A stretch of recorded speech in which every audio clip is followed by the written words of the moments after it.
Chapter 8.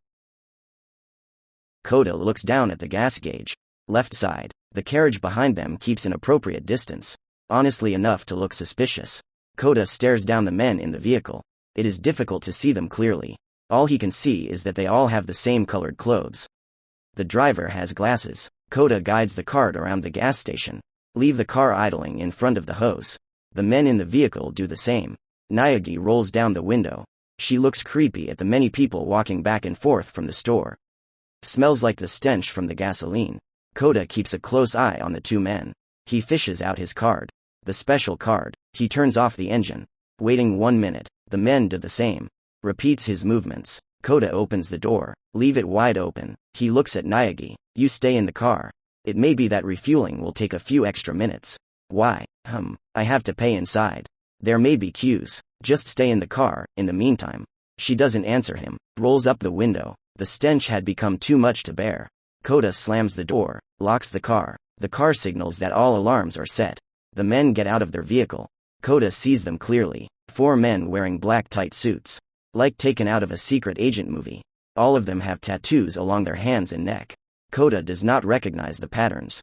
They all stand and step on each other, like a shooting duel from the Wild West.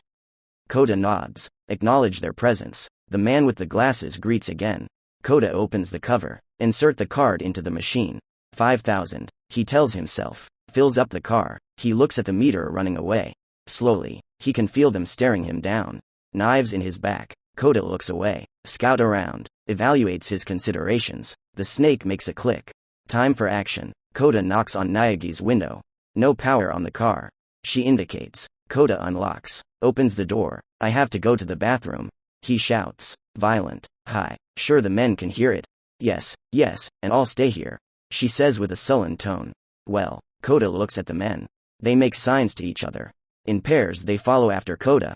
20-meter intervals. He walks towards the toilet behind the building. He stands 4 meters from the doorway. Stands with his back to the door. The door slams behind him. The heart rate increases. He closes his eyes, trying to control his body. Phew, he says, at the same time as he exhales. Kota expands his senses, listening around. The toilet is empty. The sinks are on his left. The toilet stalls on the right. Approximately 2 meters to the wall. 4 meters from the door. The door opens. 2 men enter. They pass by Kota, standing by the wall in front of him. The door slams shut. Kota takes turns looking at them, assessing their moves. He senses danger. Feel the blood rushing through the body. He can hear the creaking of the veins. The door handle goes down. Kota raises a wry smile. The last 2 men enter. Kota sees his chance. He steps backwards, lifts the leg and kicks like a startled horse. Hits the front man in the crotch. He lands on his foot, coordinated with a hammer fist. Hits the jawline. The man flies into the wall by the sink, falling to the ground unconscious. Kota stands with his back to the 2 men who come running. He ducks, a step back towards them as he turns around. In a leisurely leap, Kota dives between the man's torso and punches. Grabbing the neck, clings like a sucker. The left hand grips under the man's. Without a break, the movement becomes fluid. He delivers a pointed knee to the man's stomach. Kota catches the blow from his mate. Appears, grabbing the man's arm. Break it, kicking him in the face. He screams violently. The man with the glasses retreats. They both smell the stench of the feces. And I who thought we could talk about it. Then you thought wrong. Surrender now or there will be consequences. Rings the man. He stands and wiggles in his fighting stance. Kota stomps the man with the broken arm in the face. 1 more down. 1 more to put down. Kota smiles. He is high on adrenaline. Are you looking for the girl? Of course we are. Who wouldn't be? It has gone over my head. But tell me before I kick the teeth out of your head. The lucky thing is that you often get a volume discount at the dental clinic. You are a funny one. I will enjoy stabbing you to death. And I who thought we became friends. Who sent you? Kota steps out of his fighting stance. His hands rest above the belt. He carefully assesses the other men. They are quiet, knocked out. 1 is awake, unable to move. Kota points with his chin. Indicates superiority. He counts every man. Demura, does that tell you anything? Weak. I remember it as a curse or something. Judging by you guys are part of the Yakuza. Lawless criminals who only ensure that the world ends up in more chaos than it already is. I think you should go back to school. Yakuza is organized crime. Small change by doing what your mother says you can't. We are from the big league. There are some who will pay big money for that girl. We have all been given a contract. So it's first come, first served? Hardly enough. We are not that old-fashioned. We can figure out how to organize ourselves. Each district has its own company to work under. And I am now in Demura's district? Correct. Demura owns the majority of the companies in this part of Japan. That is why it is also best that he manages it. And that's why he sends his henchmen out after a defenseless little girl. She is probably defenseless, but her bodyguard is far from it. Was that a compliment? Answers Kota. Take it as you will. I'm only here to capture the girl. Dead or alive, it makes no difference to me. How can you be so unscrupulous that you can think of taking a life from a little girl? Can you answer that for me? It's easy. Money. It's what makes the world go round. She is worth more billions than you can count. The bounty is bigger than you can imagine. Anyone will come after her. Demura, Hideki IV, the Westerners, just to name a few. All are united in one name. Konokatsu. You know it's his daughter we're talking about? You have intended to kill her. It is she who will inherit the entire pool. Is that really the smartest solution to that dilemma? You don't know enough, I can hear. Inform me, what do you want to get out of it? You're going to die in no time, unless you surrender, then you can stick your tail between your legs. Go home and your family and never think about this again. You are only her bodyguard, you owe her nothing. Aren't you more than the few handfuls you get paid? I can say the same about you. Didn't you just brag that you would get a sum of money to kill her? It comes out to one. Whether you kill or be killed. In your case, killed. I hardly think so, but you don't understand it. A young girl would never be able to take over Konokatsu's business. There is more under the iceberg than you think. She wouldn't last long. Always she will face an assassination. It is no accident that Konokatsu is dead. Our legion of 100 years of building will evaporate just because he got a daughter. There are many big names that want to take over the entire business. And whoever does that becomes king of our underworld. It's not just about the money, it's about the power to rule over all the business clans. I have to go home and do my homework, I can understand. You are still convinced that you will leave here alive, says the man. The rhetorical sound runs down Kota's spine. The man pulls out a knife.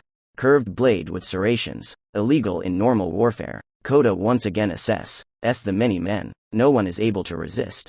If I make it out of our meeting alive, what awaits me? Good question. Lucky for you, we're only tied to our domain. If we violate the domain limit, we also violate the rules. This means you will face other enemies. Managers other than Demura. You're in luck, because Kon Goro's leader is in prison. Without permission from their leader, they are bound to leave Konokatsu's daughter alone. Which is a tragicomic case, because it was they who in his time made the contract on Konokatsu's daughter. And who is the leader? XX unknown figure who only pays well. You sometimes get envious of not being in that clan, but you lock yourself in for life. You look like you know the name? Are you a freedman? I don't know what that means.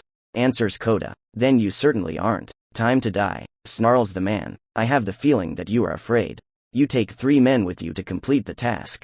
You use a knife. It looks like you fear that I will win. Tells Kota. The man does not answer. He adjusts his glasses, curls up, like a shuttlecock. The knife sticks out. Kota focuses on the whole man. Slowly they walk towards each other. Kota up on his toes. The man sank down. They revolve around each other. The man looks like an angry tiger. His teeth are clenched. The nose is turned up. Pupils dilated. He walks forward, stabs against Kota's stomach. A blow from the elbow. Kota doesn't hit. Without hesitation, Kota steps forward before the man can pull the knife towards him. He grips his wrist, delivers a strong elbow to the man's face. Marks on his hand. It is still pinched. The body becomes weak. Kota sweeps his leg away. Follows him down with her knees. Places one on the lungs, one on the temple. The arm wraps around Kota. Lifts up in hand. The crack echoes in the toilet. The knife falls into Kota's hand.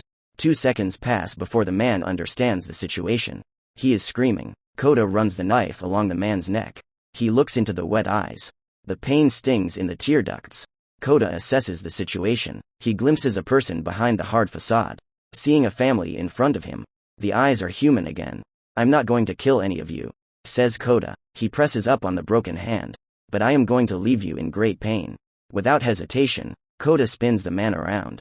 Unfolds his arm. Pressure kicks down on the elbow joint. A violent crack that echoes in the room. The scream becomes violent. The man looks at his arm, which turns unnaturally upwards. He tries to hide the left arm under the body. Kota pokes him in the pelvis. The man spits. The arm is extended. The crack is higher. Kota takes the knife. He puts his middle finger under the man's nose, inflicting pain as he pulls his face up to the ceiling. The man feels the cold metal along his neck. Where is Demura? He can only hear screams and cries from the man. You just promised not to kill us. Why would I tell you that? Of goodness. What good has that got to do with me?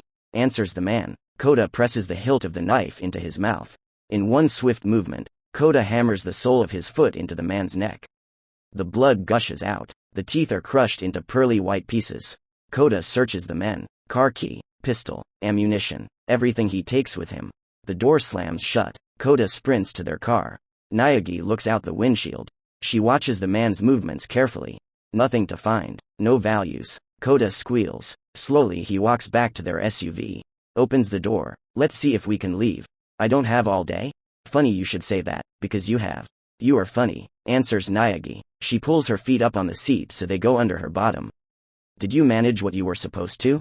She asks. They hit the highway. I got that done. You were sup. Posed to shit. Language little girl. The language. Correct Kota. He speeds up. 5,000 revolutions. Kota slowly wakes up. Returning to reality. His pulse drops. He is back. Along with Naegi. It feels safe inside the car.